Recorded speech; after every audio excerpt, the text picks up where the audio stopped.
स्वागत है आपका आशा एकेडमी में। आज का टॉपिक है जलवायु परिवर्तन एवं वैश्विक ऊष्मीकरण।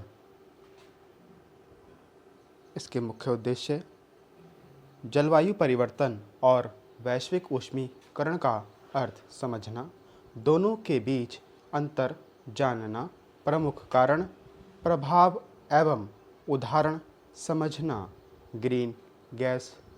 ग्रीन हाउस गैसों की भूमिका को जानना, रोकथाम एवं समाधान के उपाय समझना, परीक्षाओं के महत्वपूर्ण तथ्यों को याद रखना।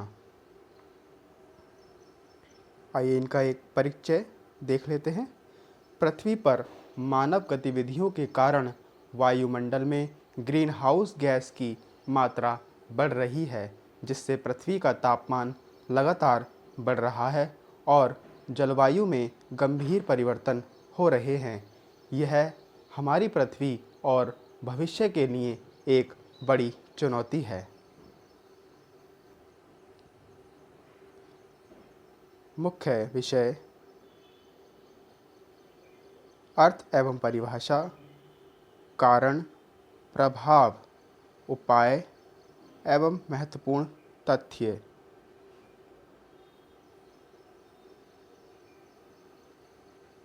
जलवायु परिवर्तन एवं वैश्विक ऊष्मीकरण में जानेंगे जलवायु परिवर्तन क्या है। लंबे समय अर्थात दशकों या उससे अधिक समय में पृथ्वी के तापमान, वर्षा, हवाओं एवं मौसम के पैटर्न में होने वाले स्थायी परिवर्तन को जलवायु परिवर्तन कहते हैं। वैश्विक ऊष्मीकरण क्या होता है? ग्रीन हाउस गैसों की अधिकता के कारण पृथ्वी के औसत तापमान में लगातार वृद्धि को वैश्विक ऊष्मीकरण कहते हैं। ग्रीन हाउस गैसें CO2, carbon dioxide CH4, methane N2O, nitrous oxide जलवाष्प H2O, CFC क्लोरोफ्लोरोकार्बन।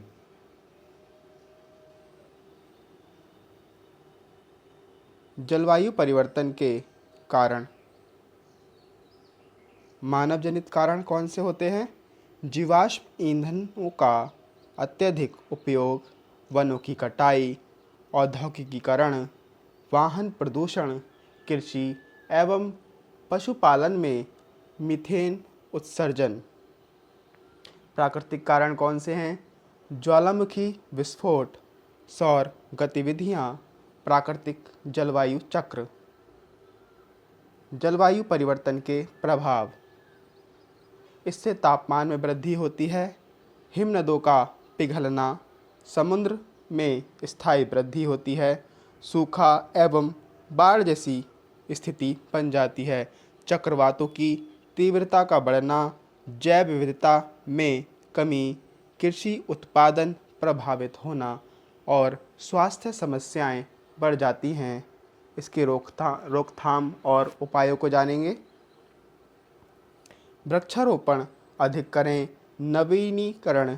नवीकरणीय ऊर्जा का उपयोग करें, ऊर्जा संरक्षण करें, सार्वजनिक परिवहन अपनाएं, प्लास्टिक का कम उपयोग करें, कार्बन उत्सर्जन में कमी, जल संरक्षण करें, कचरा प्रबंधन एवं सुधारें।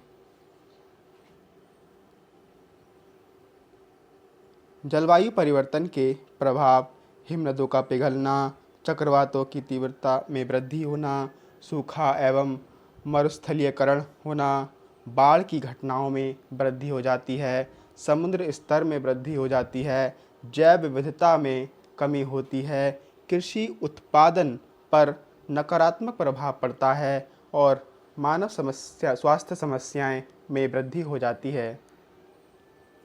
पिछले 100 वर्षों में पृथ्वी का औसत तापमान लगभग 1.1 डिग्री सेंटीग्रेड बढ़ चुका है। 21वीं सदी में यह तापमान 1.5 डिग्री सेंटीग्रेड से अधिक बढ़ा तो विनाशकारी प्रभाव अपरिवर्तनीय हो सकते हैं। हिमालयी क्षेत्रों में ग्लेशियर तेजी से पिघल रहे हैं। आर्कटिक क्षेत्रों में बर्फ की मोटाई घट रही है।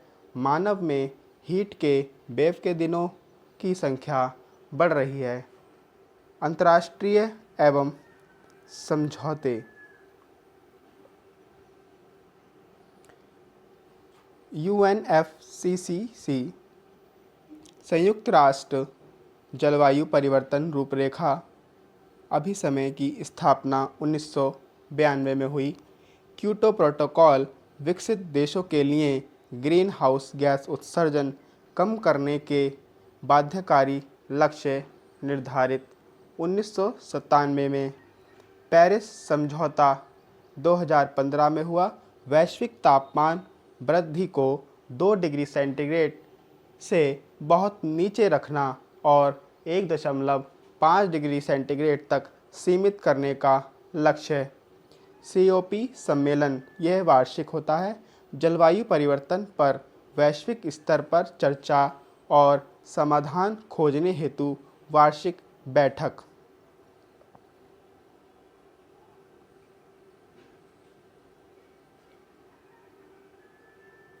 परीक्षा के लिए महत्वपूर्ण बिंदु। प्रमुख गैस CO2, सबसे शक्तिशाली सामान्य गैस CH4। विश्व पर्यावरण दिवस 5 जून को मनाया जाता है। विश्व पृथ्वी दिवस 22 अप्रैल को मनाया जाता है।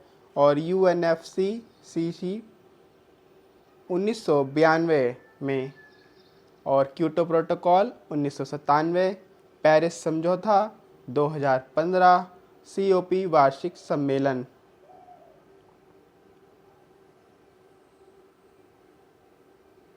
ग्रीन हाउस प्रभाव कैसे होता है? सूर्य से आने वाली ऊर्जा पृथ्वी की सतह पर पहुंचती है। पृथ्वी की सतह इस ऊर्जा का कुछ भाग अवशोषित करती है और गर्म हो जाती है। गर्म सतह से अवरक्त किरणें वापस वायुमंडल की ओर जाती हैं। ग्रीन हाउस गैसें इन अवरक्त किरणों को अवशोषित करके वायुमंडल में रोक लेती हैं। परिणाम स्वरूप पृथ्वी का तापमान बढ़ जाता है। कार्बन उत्सर्जन के प्रमुख स्रोत। औद्योगिक गतिविधियां, ऊर्जा उत्पादन जैसे कोयला, तेल, गैसें, वाहन उत्सर्जन, वनों की कटाई, हवाई यात्रा, पशुपालन से मीथेन उत्सर्जन, रासायनिक उर्वरकों का उपयोग, कचरा जलाना। जलवायु परिवर्तन के प्रभाव विस्तार से। तापमान में वृद्धि, हीट वेव, गर्मी की लहरें, उच्च ताप, हिमनदों का पिघलना, नदियों का प्रवाह बढ़ता है। समुद्र स्तर में वृद्धि होती है। समुद्र स्तर में वृद्धि, तटीय क्षेत्रों में जल भराव, द्वीपों पर संकट पैदा होता है। सूखा एवं बाढ़, कृषि, जल संसाधन एवं जनजीवन इससे प्रभावित होता है। चरम मौसम की घटनाएं, चक्रवात, आंधी, अतिवृष्टि की घटनाओं में वृद्धि होती है। जैव विविधता पर प्रभाव, कई प्रजातियों के विलुप्त होने का खतरा बन जाता है। स्वास्थ्य संबंधी समस्याएं, हीट स्ट्रोक, श्वसन रोग, मलेरिया आदि में वृद्धि होती है। कृषि पर प्रभाव, उत्पादन में कमी, फसल चक्र इससे प्रभावित होता है।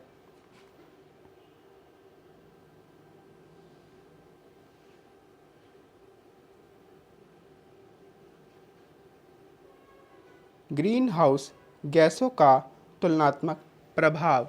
कार्बन डाइऑक्साइड, इसका रासायनिक सूत्र CO2 है और वैश्विक ऊष्मीकरण संख्यात्मक GWP 1 है। मुख्य स्रोत जीवाश्म ईंधन, वनों की कटाई, मीथेन CH4 GWP 28 से 34 और पशुपालन, धान के खेत और लैंडफिल। इसके मुख्य स्रोत हैं नाइट्रस ऑक्साइड N2O 265 से 298 GWP, और मुख्य स्रोत है इसका रासायनिक उर्वरक और उद्योग CFC क्लोरोफ्लोरोकार्बन। इसका रासायनिक सूत्र CCl3F 4000 से 10,000 के बीच, और रेफ्रिजरेशन और एरोसोल में इसका मुख्य स्रोत है। जलवाष्प H2O इसका रासायनिक सूत्र है, और GWP परिवर्तनीय है, बदलता रहता है। मुख्य स्रोत इसके प्राकृतिक स्रोत हैं।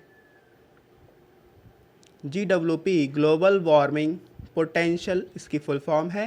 किसी गैस की ऊष्मा को रोकने की क्षमता की तुलना CO2 से की जाती है। इसके लिए हम क्या कर सकते हैं? व्यक्तिगत स्तर पर प्रतिदिन कम से कम एक पेड़ लगाएं। बिजली और पानी का अपव्यय ना करें। कम दूरी के लिए पैदल चलें या साइकिल का उपयोग करें। स्थानीय एवं मौसमी खाद्य पदार्थों का सेवन करें। जलवायु परिवर्तन के प्रति जागरूकता फैलाएं। प्लास्टिक की जगह कपड़े, कागज़ का उपयोग करें। पर्यावरण संरक्षण अभियान में सक्रिय भाग लें।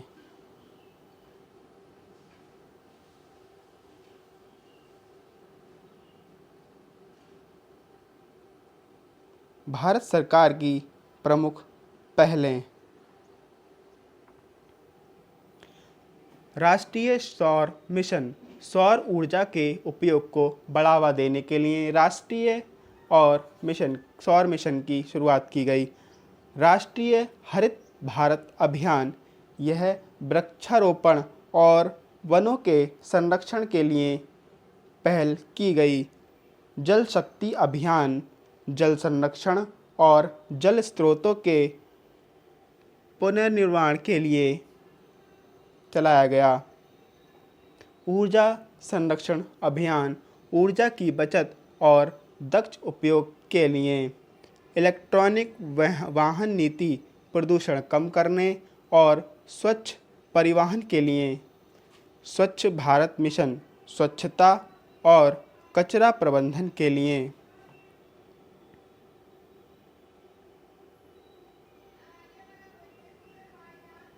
पिछले 10 वर्षों में पृथ्वी का तापमान 1.1 डिग्री सेंटीग्रेड बढ़ चुका है। 10 सबसे गर्म वर्ष पिछले 143 वर्षों में 10 वर्ष रहे हैं। आर्कटिक क्षेत्र अन्य क्षेत्रों की तुलना में 2 से 3 गुना तेज़ी से गर्म हो रहा है। यदि तापमान 2 डिग्री सेंटीग्रेड से अधिक बढ़ा तो हानिकारक प्रभाव अपरिवर्तनीय हो सकते हैं।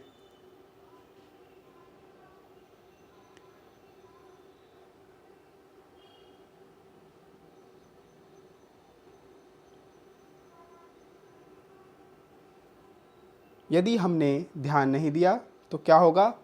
तापमान में वृद्धि होगी, हिमनद पूरी तरह पिघल सकते हैं, समुद्र स्तर बढ़ने से तटीय क्षेत्र जलवान हो जाएंगे, भोजन और जल की कमी हो सकती है, स्वास्थ्य समस्याएं बढ़ेंगी और जीव जंतुओं की कई प्रजातियां विलुप्त हो जाएंगी।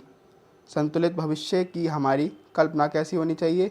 स्वच्छ वायु और जल, हरियाली से भरपूर पृथ्वी होनी चाहिए, स्वस्थ जीवन और खुशहाल समाज होना चाहिए, सतत विकास और समृद्ध भविष्य, प्रकृति और मानव का संतुलित सह अस्तित्व होना चाहिए।